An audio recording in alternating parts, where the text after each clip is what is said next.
It had been an upbeat gathering of environmentally minded pet supply companies until someone asked about meat. "What do we do about the pet industry's participation in the meat industry?" asked Maya Fano-Carotti of the American Sustainable Business Council, which is often very unsustainable. "Big question," said Stephie Volo, the Chief Marketing Officer for Earth Animal Ventures. "That's a big question.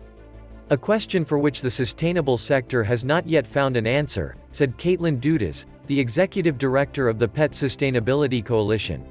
"I don't have an answer to how do we solve the pet industry's participation in the agricultural industry," Dudas said at a meeting last week hosted by the ASBC, "but I will say that this is our #1 impact area as an organization that we're focusing on, and it's really exciting to be at the forefront."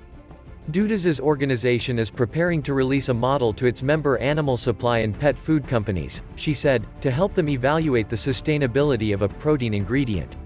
"What we know is that about 25% of the proteins raised in the United States goes to feed pets, so that's a big impact," she said, "and it's also an enormous opportunity for this industry to think really critically about the role we play in the sustainable regeneration of our farming communities and our farmlands around the United States.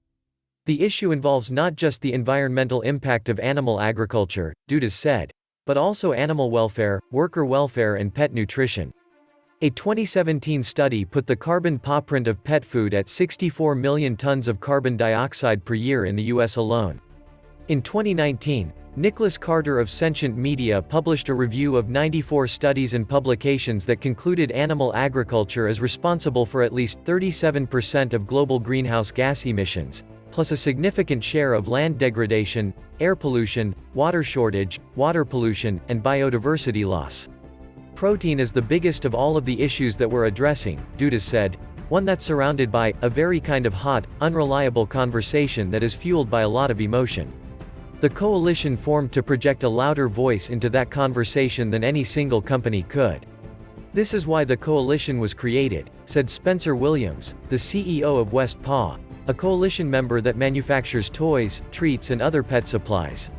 "As a coalition we can drive change together and help all brands do a better and better job with big issues like protein sourcing."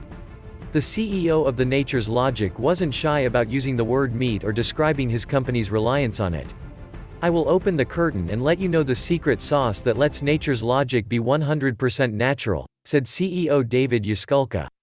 "We use more meat than our competitors. That's why we don't have to add synthetic vitamins at the end. So we're a major contributor to that problem."